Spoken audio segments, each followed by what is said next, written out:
So welcome everyone to our next event, right? For exploring the elements of interconnectedness of our local food system. And today, Jerry and I are hosting our next session with you all. And to get us started, just a little reminder that as a result of attending today's session and the series, is you'll get to learn a little bit more about the characteristics of our local food system, be able to identify some of the opportunities that we may have to strengthen our local food system, and then also some ideas about how you might be able to get better involved.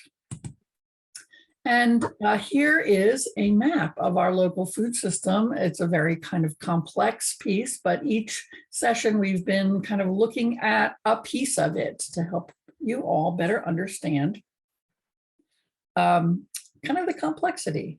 And so today we're going to be talking about money and sort of this part of the system and kind of how it relates both to the farmer side as well as the consumer side. And I would be remiss without acknowledging all of the wonderful organizations and their representatives who have helped to support the series from both Delaware and Maryland. And we're excited that some of those members are actually with us today. And so without any further ado, I want to turn the program over to Nate Bruce. He is an extension agent and a farm business management professional who works with the University of Delaware Cooperative Extension. And he is going to share his information and expertise around how agricultural production and consumer markets are intertwined. So important.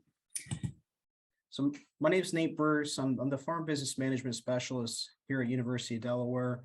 I work with farmers and work with them on anything that has to do with like their farm business planning. So farm financial management, marketing, alternative enterprises, enterprise management, trying to figure out, ways to become profitable with their farm. I also work with the other specialists here. I'm based out of the Carville Research Education Center in Georgetown, and I work with other specialists here. They do a lot of agronomic research, pesticide research, herbicide research as well, and I attach economics to some of those different field research projects. So without further ado, we'll get started here. Before we really talk about agricultural production and marketing, I want to give you guys some quotes. I found these three, and I think it really highlights kind of where we're going to go with this. But to make agriculture sustainable, the grower has got to be able to make a profit. And Sam Farr said that.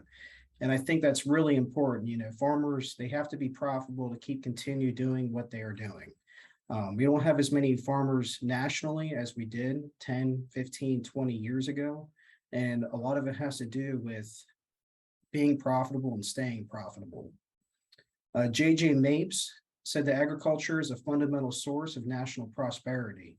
And if you really look back, in the history of mankind, whether it was in Iraq with the Euphrates or, even the Mayan civilizations of Mexico or Europe, agriculture was really, as agriculture exploded, that really was the trigger for population growth.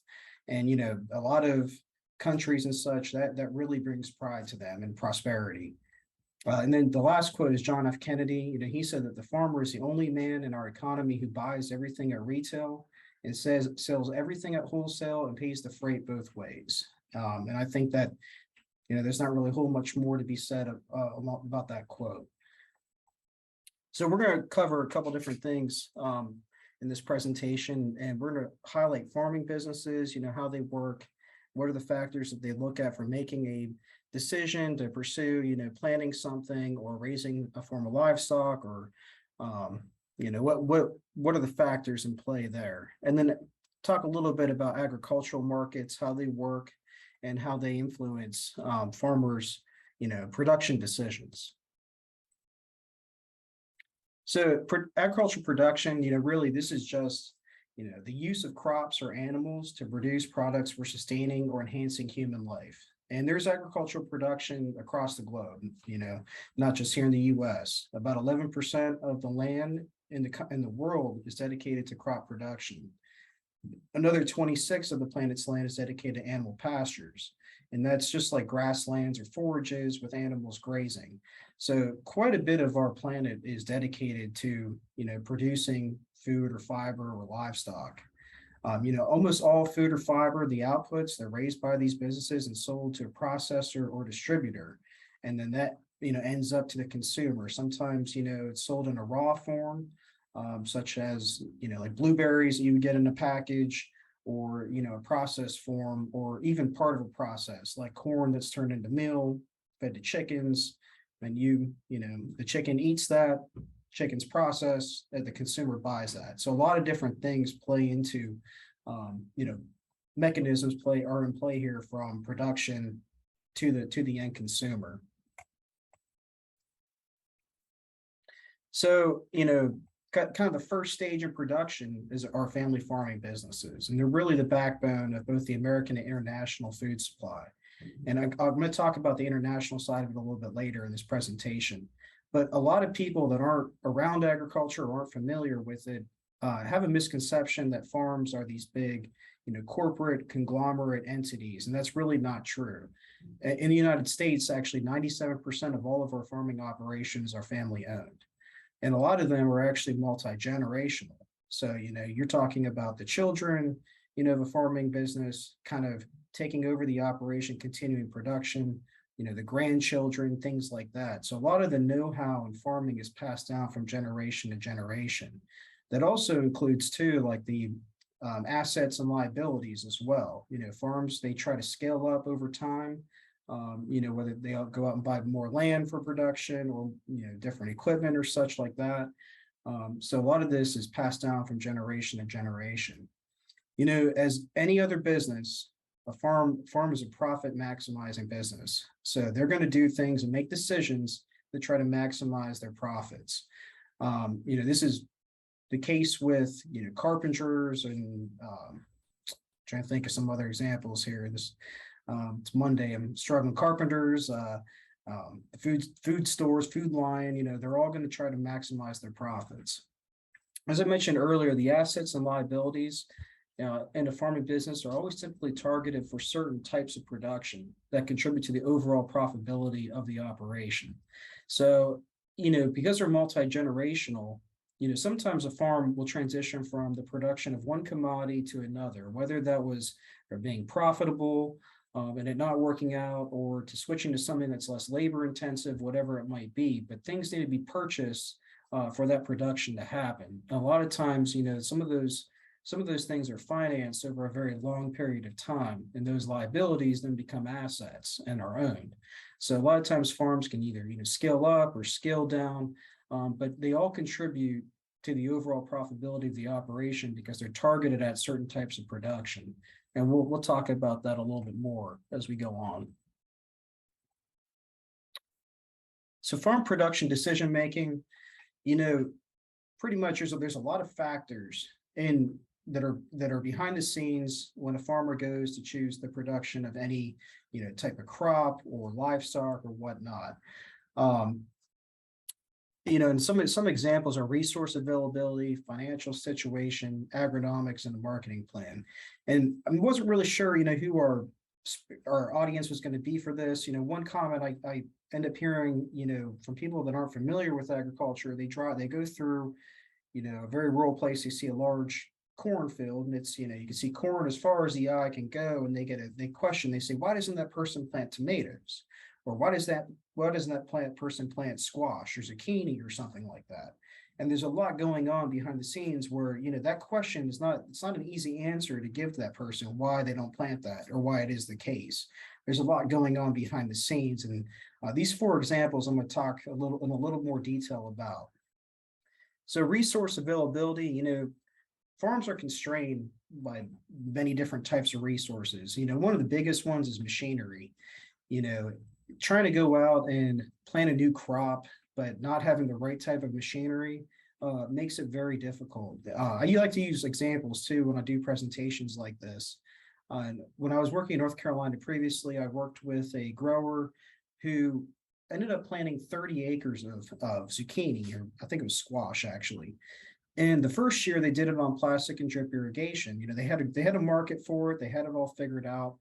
And one thing that they did that year was they planted the plants, the slips, by hand using labor. And this crop was fine. They took it all the way to harvest or whatnot. Then they looked at, at the end of the year, they weren't happy with what they made on that crop. Well, they planted by hand. And that labor expense was really the difference maker between being profitable and not being profitable. So he started looking at planning for the next year's crop. He liked growing squash and thought, it would be a good fit for his operation, other factors involved. And he looked at what a water wheel planter would cost him. And he said, you know what? I'm leaving my 1 year of experience of squash on the table, and I'm not going back. So, sometimes that could be a restraint for some producers. Labor is another one. A lot of farmers, are kind of jack of all trades. A lot of them are not mechanics. They're agronomists. They're entomologists looking at insects. They're looking at diseases in the field. They're businessmen as well. But also too, just a lot of the labor, like the hands-on labor that's involved, can be children in the farming operation or even migrant workers, like in the picture. If it wasn't for migrant workers in agriculture, a lot of the fruit and produce that we purchase in our stores, we wouldn't be able to get it. And that's, without them, they are really the backbone of a lot of the products we buy in the store. Land is another resource as well that can be scarce for producers. Some places are very competitive in the farming community. Delaware and Maryland are two that come to mind in particular. Sometimes land is just, that's a scarce one. And sometimes land is not productive either. There's examples where, a farmer owns or rents a piece of land and just the farm doesn't work out. Just the soil conditions or it just may never get rain. When rain comes through, it's just not a profitable field. So they have to give it up. So sometimes, land is a limiting factor in production as well. Water is another one. This is really prevalent out west. Sometimes fields just don't have water and they can't have access to it because there's guidelines in place that limit that from happening. Here, in Delaware and Maryland, we're very fortunate. We have a very good aquifer here and water is readily available. So that's not so much of a limiting factor in production here as it is other places. And then production structures as well. That's another one I want to talk about. You see that more here in poultry country. That's to raise poultry commercially. You pretty much need a commercial house, and that's a major investment. You're looking at probably a $300,000 to $400,000 investment into a structure like that. So sometimes you need certain structures on your farm to undertake production of certain things. Another example too is, like livestock. If you have dairy cattle, you're going to need a milking parlor for that. So, different types of production require different things. And one thing that's common among all those factors, though, is that they all require substantial investments. Farming is it's not very, trying to use the right term, but it's not the cheapest type of business to operate, if you will. And there's a lot of variables that go in play here. So, farms, like I said earlier, they're very similar to many other businesses. They're profit maximizing firms, but they all have their own sets of assets and liabilities associated with their production. The vast majority of time, these are acquired over time and are planned for with the future of the operation in mind. So, a lot of times, you want to scale up over time as a producer. You want to go from, 500 acres to 700 acres to 1,000 acres, if it makes sense for your operation. To do that, you're going to need bigger machinery or more land or different things like that. So then you're going to have to borrow on that. Or if you're fortunate enough, you don't have to borrow to pay on that. So eventually you make payments on that. It's going to become an asset of yours. But you're always thinking about the future, the next 5 years, the next 10 years of the operation. That's kind of where, going back, you're thinking about all these generations involved in a farming business. Kind of watching, as they grow, they have all this different type of equipment out there that's being passed from generation to generation. You kind of kind of got to think about that when you're thinking about the financial side of farming. One thing to really think about is farming has very different production variables than most businesses. You know, most businesses are not going to be, not going to have issues with weather. Rain can be a make or break on certain crops. Delaware, Maryland, where we're at, sometimes we have hurricanes here that could come in and wipe us out. Things like that. There's a lot of risks involved in agriculture. There could be insects or diseases that take a whole field. You just don't know. And a lot of other businesses don't run into that kind of risk. But some other reasons for financial distresses in farming, I talked about harvest failures and crop failures already. If you don't harvest a crop, you don't have anything to sell. So all that money that you put into that crop is gone, and that's it. Decreased market prices could also be a major problem. We saw this back in 2012. We had really high commodity prices. It was a really good time to be a farmer at that point.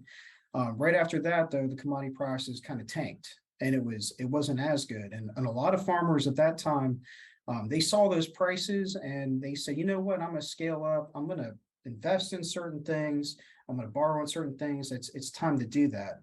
When the commodity prices went down after 2012, a lot of those people that did that ended up getting in trouble financially. So market prices can go like this. You're kind of riding a wave, if you will. Increased input cost prices is another financial stressor in farming. We're seeing that this year in particular. Fertilizer costs are way up. Herbicide costs are way up, and that's even if you can find them. That's a major issue for producers nationwide. Cash flow challenges is another one. A lot of times with farming, you plant a crop and you don't sell it until harvest. So you're making a very big investment to get a plant in the field or to plant a field of something, and you're not seeing any income generated from that until the fall. And most other businesses aren't like that. I mean, even if you have a normal job, you're getting a paycheck at least every month. So that's very tough to be a farmer and kind of track that. Another thing is excessive debt loads. Farmers are always they typically always have some kind of liabilities or some type of borrowing that's happening on the farm.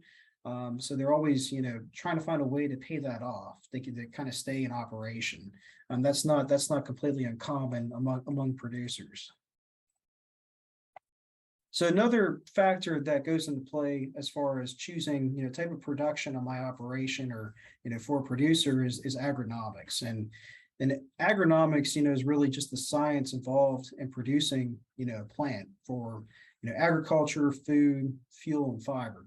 And producers, they almost always will think about different agronomic situations to help them determine their production. Some really good examples, like is a crop rotation. And a lot of times, you'll plant something like corn, which takes nitrogen out of the soil, but then to come back the next year, you don't want to plant corn again because it might open you up for risk of diseases, or the soil just doesn't have any nitrogen left because the corn depleted it. So that's why you may see soybeans in the field the next year because it's putting nitrogen back in the soil. I think, side topic, I think peas is also does the same thing, but I'll have to double check on that after this. And then soil type is another component of agronomics. Another good example of this is when I was working in North Carolina, the soil down there was this heavy red clay soil. When it was hot out, that soil was almost like cement. And like when it didn't rain for a while, it was extremely hard. That soil was perfect for cigarette tobacco. It was pretty much the Napa Valley to raise cigarette tobacco. It was the best place in the world for that particular crop. Now, if we were going to raise that in Delaware, we don't have the right soil here. So the flavoring characteristics and all that involved with that crop, it wouldn't work here. So your soil type can often dictate what you can raise on your farm as well. We're very fortunate in Delaware and Maryland. We have a broad soil types here. You go up to the northern part of the state, you start seeing some loamier soils. Here in Delmarva, we have some sandier soils. So we can almost raise just about anything that we would like to. We just need to make sure that we keep it irrigated or watered. Genetics also play into, your production decisions. A lot of these companies like Syngenta and I think, Monsanto, they've been doing breeding of different varieties for different climates for years. And so sometimes, one variety may not work for your area, but another one might. So a lot of times when you're trying to figure out what crop or a producer is trying to figure out what to plant, they'll take into account different genetics and see, are the yields right? Can they be profitable? Does it make sense for their operation? And that ties right into the next bullet point. Farmers are going to always choose something that they think that they can be profitable at. What makes sense? What does their fields allow them to do successfully? Keep going on. Oh, and actually, I want to make a comment on that too about profitability. I've worked with quite a few producers over my career that, releasing land or, I guess tending land that just, they wanted to make it work and it just didn't make sense. The farms just were not conducive to their operation. They were not able to be profitable on that land. So they ended up giving it up. And I think a lot of people outside the farming community always think, farmers are out trying to get as much acreage as possible. They keep scaling up, but they really try to look at, the numbers as far as, did it make sense? So sometimes, land is not great for one type of agriculture, could be for somebody else. But I've seen that over the course of my career. So marketing plans are also part of, or I guess one of the factors in how a farmer makes a decision. And there's many different ways producers market their goods. And it really actually varies considerably depending on the type of commodity that they're raising, whether that's, a different type of crop or livestock, or even, even the buyer. But some different marketing methods you see are contracts, whether that's a cash or a basis contract. And for those who don't know, the basis is the difference between a futures price and the cash price in the commodities market, which I'll talk about a little bit more as we go. But that you see a lot of contracts. You see that also like processing vegetables as well, where they have a set, when you deliver, it's kind of a set, cash price that you're going to get based off of, certain quality grades. The farmers may also market, fresh produce or, fresh market. That would just be, selling whatever it is from the farm straight to an end consumer. So there is no, selling to a processor or, butcher, if you will, or slaughter facility or something. You're selling straight to the consumer. You see that quite often with like fresh produce. And then there's also hedging as well, where, producers, they try to play the market a little bit to try to get a higher price. You might have hedge to arrive, puts or calls, things like that. And then brokers is another marketing method. You see that in the produce world quite a bit. Really good example of that locally is up in Hamilton, New Jersey, in the blueberry capital of the world. Brokers really are involved up there with that crop. I think in watermelons, actually here in Delaware and Maryland as well, brokers do quite a bit of business with those producers of those crops. And then one of the last tools for marketing that producers use is storages.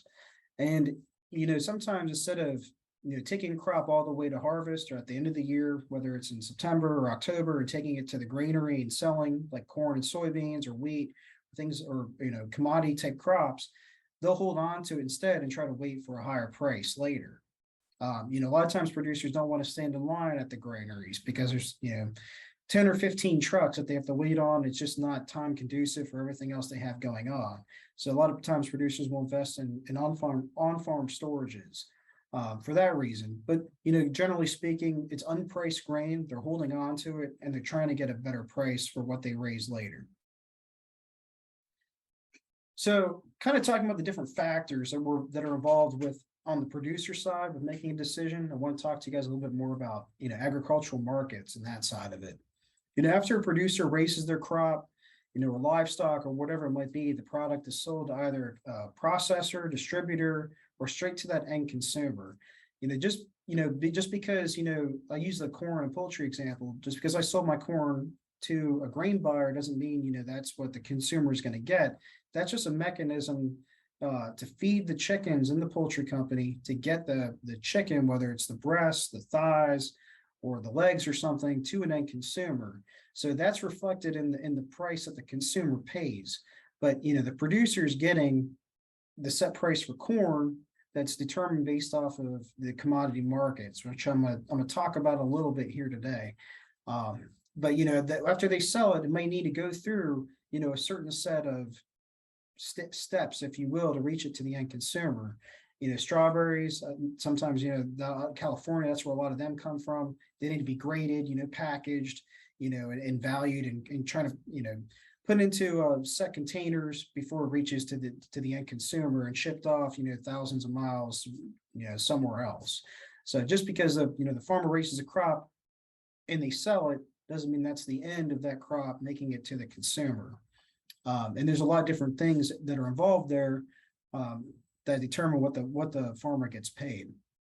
Like all farmers, processors and distributors, they're profit maximizing firms.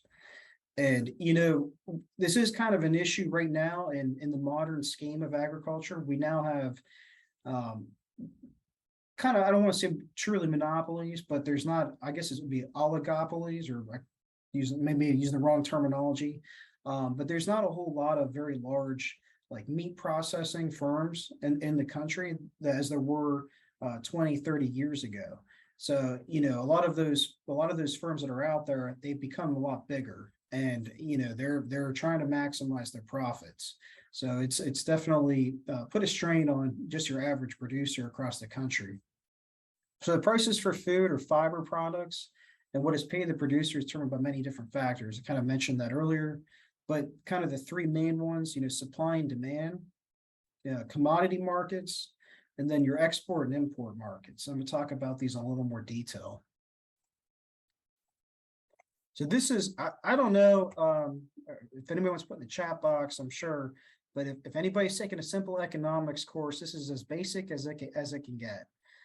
Anybody that's done that has probably seen this before. Maybe I'm taking you guys back to Econ 101. You're chuckling a little bit or whatnot, but pretty much I'm going to see if I can get a little tool here or a pointer or something or a pen. There we go. Look at that. So essentially, right here, this is kind of how prices are determined. You have your supply curve and where it meets your demand curve. Supply is like what is produced, the total amount. Where supply meets your demand, and that's what what people want in the population, whether this is watermelons, chicken, or something else. You have your price point, and then you have the ideal quantity at the equilibrium. So that's pretty much what you're seeing. Now, let's say something happens. Let's say this is July 4th, and we're talking about watermelons, and everybody wants a watermelon with their barbecue. Well, demand's going to increase. And so, the quantity is going to increase as well, but the price is also going to go up. So you might see different plays in the markets that way. Sometimes, supply may go up as well, and that will change, that will also change it as well. So, supply and demand can play into the price of different things, especially in like your fresh market produce and things like that. So just want to kind of show this. I mean, this is the most basic, economic, graph you'll ever see. I think somebody put in the comment here, yes, memories of Econ 101. But this plays into agriculture as well, especially for like your fresh market things. Let me see if I can get out of this. There we go. So commodity markets, they also play into what a farmer decides to raise. And commodity markets, they pretty much trade in the primary economic sector for raw products rather than manufactured products. And some examples of that are corn, beef, fruit, sugar, crude oil, natural gas. I think steel is also one as well. But pretty much that image on the right is the Chicago Board of Exchange, and that's where a lot of your commodities are traded, both domestically and internationally. And there's a lot of brokers there kind of selling and trading different things. But commodity markets, they can also include physical trading and derivatives as well, using spot prices, forwards, futures, and options on futures. And farmers, they've used this as a tool for years for risk management, really. They're trying to kind of see where the commodity markets are. They're trying to project where they're going to be at during harvest. They're taking into account what it was in the past few years, the prices they've received, and they use it as a really good tool. We can have if you guys want, we could have a presentation on commodity markets by itself at some other point if that's desirable. There's a lot going on there. So a good example, this is recent actually. This is corn. Last year, was generally a pretty good year in the farming community. And corn last year, if we look at like October, it was about $5.50 per bushel. Well, over the last year or so, that price has increased. But at the same time, our input costs have also increased as well. So fertilizer is more expensive for farmers. Diesel is more expensive. Different things like that. So, we really saw that increase kind of starting in November of 2021. But at the same time, you see that the price of corn has also increased. Well, different things can affect the commodity markets that are outside of our control. And a really good example of that, you see that the corn was continuing to increase, until February. And then guess what? We had Ukraine. And Ukraine is one of the biggest, they call it the breadbasket of Europe. And a lot of corn, soybeans, wheat, things like that are raised in Ukraine. And as a result, commodity prices or corn prices skyrocketed up into $7.50 per bushel. Now, there were a lot of discussions at one point about corn being planted and it getting out of Ukraine on time. And then there were some other factors as well, import and export markets. China came and bought some different things. Things like that were into play. So that increase still happened in corn, but at a lower rate. So, a farmer might be looking at this. And I remember back in January, I talked to a farmer in Delaware at that time, and he said, you know what, I think it was January, it might have been about middle of January. But he said, I have a preseason contract for corn at $6 bushel. And so that's right there. And pardon my line, it's not completely straight. But at the time, I looked at his cost of production and I said, $6 is a pretty, it made sense to me. I try to never give them, sign or do that, or, try to let them figure it out themselves. But according to his cost of production, $6 made sense. And I don't know if I'm not sure if he went and actually signed that contract, but you look at that time, $6 a bushel sounded really good for a preseason contract. Well, now look at the price. It's $7, and I think it was $7.42 today. So sometimes, you look at that, you think, oh, well, I'm going to sign that preseason contract. It's looking really good now, but then, things happen in the markets, and you may have made the right decision. You may have not made the right decision. You never know. But farmers try to use this as a risk management tool. Look at different markets. So I kind of talked about a little bit earlier, you have your export and import markets as well. Agricultural products, they're raised across the globe and shipped all over the place. Thousands of miles. I just went to the grocery store yesterday. I bought some blueberries. I'm a blueberry fanatic, and I saw on the logo that they came from, I think it was Chile, actually. I know it was from somewhere in South America. So products, they'll travel all over the place, and American grain actually goes all over the world. There's consumers, producers, distributors, processors everywhere because people live all over the place. The international production can also have an impact on domestic prices. One thing that happens in the commodity markets in particular is we're always paying attention in December, January, February to what's happening in Brazil and Argentina. Those are also very good or very large commodity producing areas. So sometimes they can have an impact. And if those crops are looking really good, we might see lower commodity prices here. And not only are agricultural output prices determined by export-import markets, but also other things as well. Input prices can also be determined by what's going on internationally. A really good example of that right now is natural gas and its impact on fertilizer prices. Natural gas is one of the key inputs for urea fertilizers, nitrogen fertilizers. So when the price of that goes up, globally, it becomes more expensive for producers to raise a crop. So some things can happen, in export import markets that affect, just your production of things as a producer. So how are these related? This is the whole kind of key thing here. Producers will always look at raising crops or livestock that create the ideal mix that makes them profitable. And so we talked about some of the factors in production that might play into this decision, some of the things in marketing, but they're always going to choose that profitable mix. And all factors, they'll consider those to kind of determine that.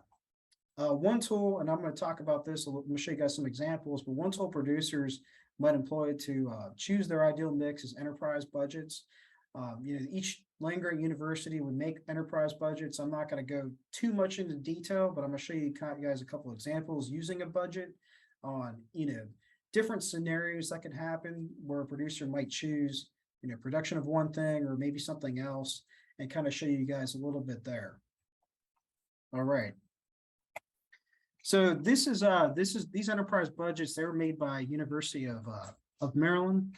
They're for like grain crops. And the one I want to show, this is just your most basic, corn grain budget. It lists all, an enterprise budget essentially is the listing of all your inputs and your income generated with a different type of production. So, we have our corn grain here, conventional tillage, non-irrigated. So this is, field of corn that has no pivot irrigation. This is your most basic listing of all the expenses associated with that.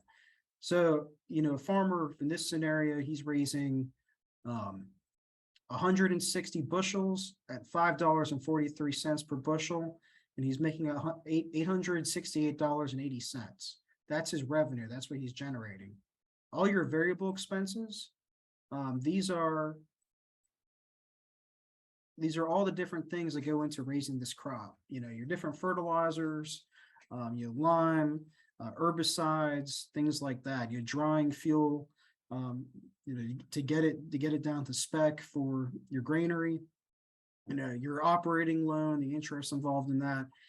And this was actually, I think this was published in December of 2021. So some of these numbers are a little bit different now for producers, which kind of gives you an idea of how much volatility has happened.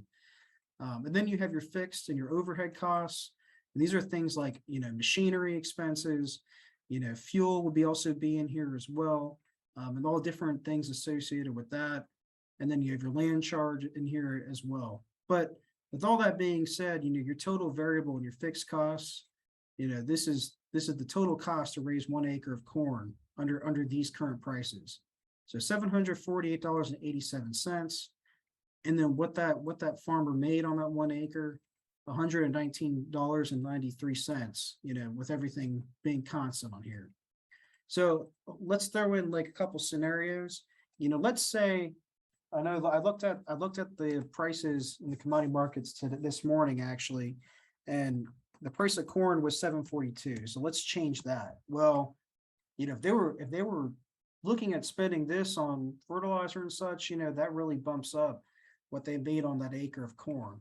But let's say, being realistic, let's say these different fertilizer prices, they've increased. So, let's say they increased by 70%.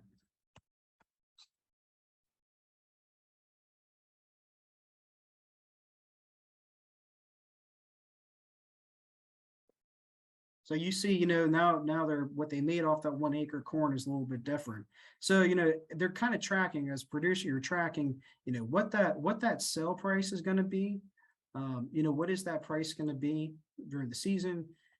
What's it going to be in the fall? You're going to try to play the market a little bit to your advantage, different price increases and different things based off of, what's happening internationally. Whether that affects fertilizer prices or even herbicide. I think those are a little bit low. I'm going to change these as well. Let's say that these increased by about 50%. That you see that changes your bottom line as well. So different things can influence, making a production decision. I want to kind of show you guys this. I think this is a really good example, but, let's say for corn grain, these are all your inputs required for that crop.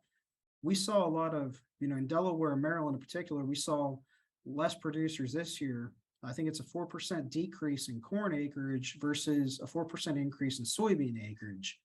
And I like to pull up soybeans to kind of show you why. But here's a soybean. This is also non-irrigated. Soybeans Roundup Ready. This is kind of typical. We're saying that the farmer would make $60 or 60 bushels at 12.37. That price today was actually 16.96. But one of the big differences between soybeans and corn, there's no nitrogen involved. So that expense is just not there. And even, keeping the same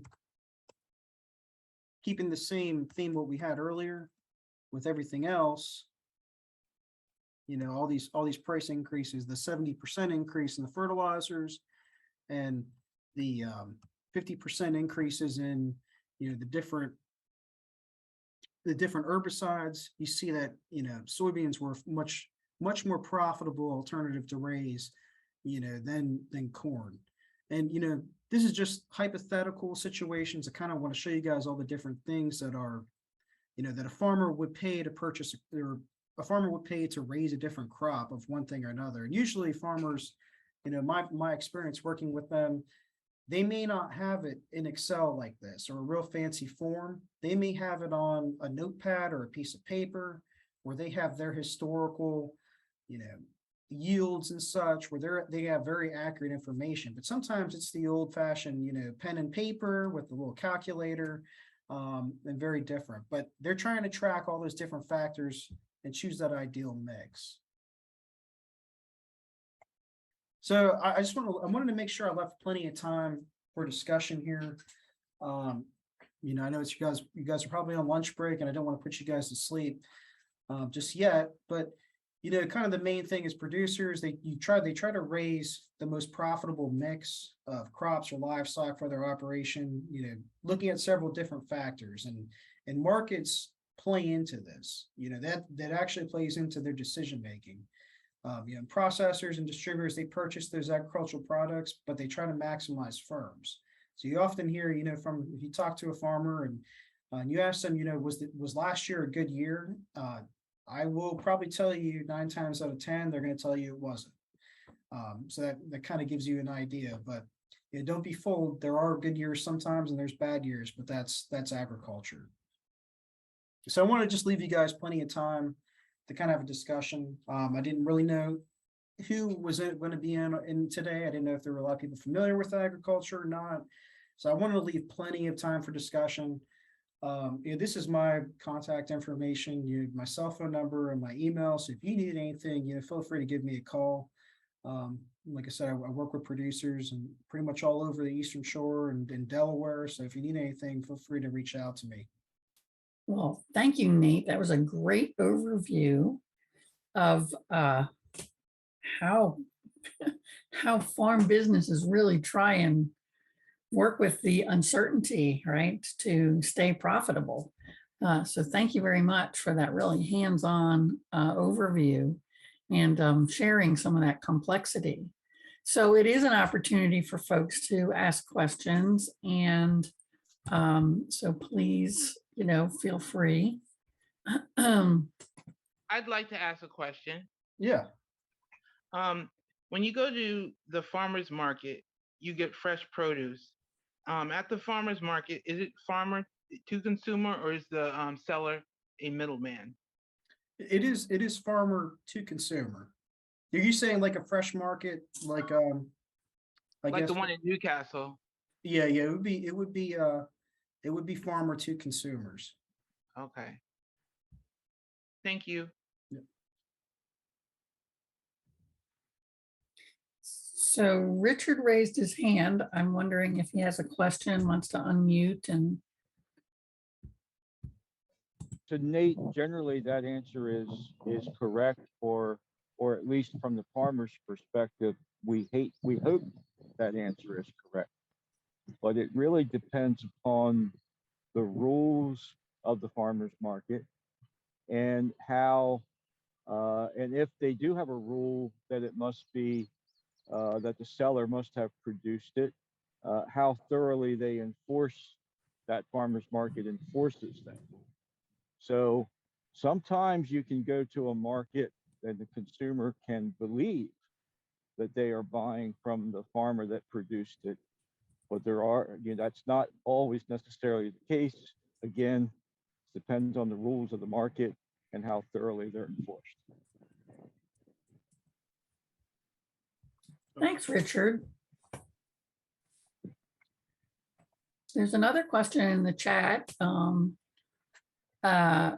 Jerry's asking, what role do subsidies play in for market prices and profit for farm audiences? Well, subsidies sometimes can keep the prices, like let's say the market prices are decreasing, or we have a major crop failure that doesn't work. Sometimes subsidies kind of help producers lock in a different revenue and kind of keep them afloat in times of economic hardship. And a really good example, I'm very interested in I have a personal interest outside of work about reading about the history of agriculture in the country and things like that. And I think one of the best time periods to kind of see subsidies in play and their impact is during the Great Depression, and in the Southeast, there was a major cotton problem, and cotton just did not grow that in that time frame. If it wasn't for subsidies, a lot of those family farms from that time period would have made it. It helped them kind of preserve their expected revenue, although at a smaller rate than what they would have gotten if they had taken their crop all the way to the end. And I see Nicholas had also asked a question too about a website that shows the current market prices. And I'm actually going to send you a link on here as well. There's several different websites you can look at. One that comes right off the top of my head is just Ag Web, and they have a market section. I'm gonna put that right in there. That kind of talks about the different market. Well, I sent it to Maria, not to everyone. That kind of shows the different market prices and different contract lengths as well. And one of the challenges, and please comment on this, Nate, is just how fast, given in the current situation that we're in globally, how fast those prices go up and down, and how that really is hard to then figure out how to, do I sign a contract? Because Lord knows what the price will be tomorrow, right? So it has been this year, I know, and it's actually reached the mainstream media as well, which is, when something does that, then it's definitely an issue. But it's been extremely hard for producers, not just in Delaware and Maryland, to plan their crops and figure out what they're going to raise, but just even nationally. And the input costs have been the major player in that. Fertilizer, the herbicides, and things like that. Those have all increased substantially. So taking your crop all the way from planting to an end consumer this year it's just extremely risky. And a lot of these farmers have already been, some of them have been struggling financially for years. So it's going to be an interesting year. The markets are looking good. So hopefully we can continue this trend. And so then to circle back around to the previous question about subsidies, right? The subsidies sort of help offset that uncertainty in terms of the pricing, correct? Is that how that works? Correct. Right. So then how does that work when, in terms of the rolling out to consumer then, right? So if I'm a grower and I am hoping for a certain price, does that price automatically, I don't want to say this, does the consumer price ultimately reflect the price that the farmer got? Not at all. Okay, so can you spend, I don't know, 2 minutes and just sort of talk about that? No, not at all. And really, there's a lot if we talk about direct to market products, like the farmer's market question, that's different. You know, the consumer is purchasing, you know, pretty much the sales price or the price of what it is right there. A lot of times when we talk about, you know, like let's try to use an example. Like let's say, you know, I went to the store, Walmart or whatever, and I bought a bag of potato chips. Well, you know, there's potatoes that are involved in that. Well, when the farmer raised the potatoes, they sell them to, you know, whoever it is. Let's say the potato chips come from Snyder or whatever. You know, that Snyder is going to end up receiving the potatoes. They're going to do a couple processes involved to make them into chips. You know, seasonings. They're going to warm them up. They're going to cut them and dice them and all that. They have their own expenses, just like the farmer, associated with doing that. So by the time it goes through the distributor to the end consumer, you know, the value of that raw potato may have increased because now the consumer has to pay the processor for all those processes involved with getting it there. So that's, you know, like I know right now, that's another thing I've seen on the news recently is the increase in the prices of food. Well, and even chicken has increased the price of that, which is typically unusual. But you know, a lot of this grain now is much more expensive. So feeding chickens is pricier, and now, you know, that price has to be passed down to the consumer as well. And I see John had put a question about shortening the value chain. You know, I think that's thinking about the whole seminar series of talking about local food systems. If you can shorten the value chain, it definitely helps producers out and becoming more profitable. I from what I've seen from past experiences and different things, I think that when you could try to eliminate the middleman as much as possible, you know, producers can end up receiving more of, I guess I don't want to say the true value of what they're raising, but you know, they can definitely receive more back of whatever they have in production. Great. That's great. So thank you so much, Nate. You really helped, you know, get our brains going in terms of this interconnection between, you know, what's happening kind of on the farm and then what we see as consumers. So I really, really appreciate that. And then I'd also like to just remind you to take a moment and fill out our survey tool. I'm going to put the URL in the chat. So just do a quick click on that and fill that out for some feedback for us and Nate. And we so appreciate you being here with us today, and we look forward to seeing you next time.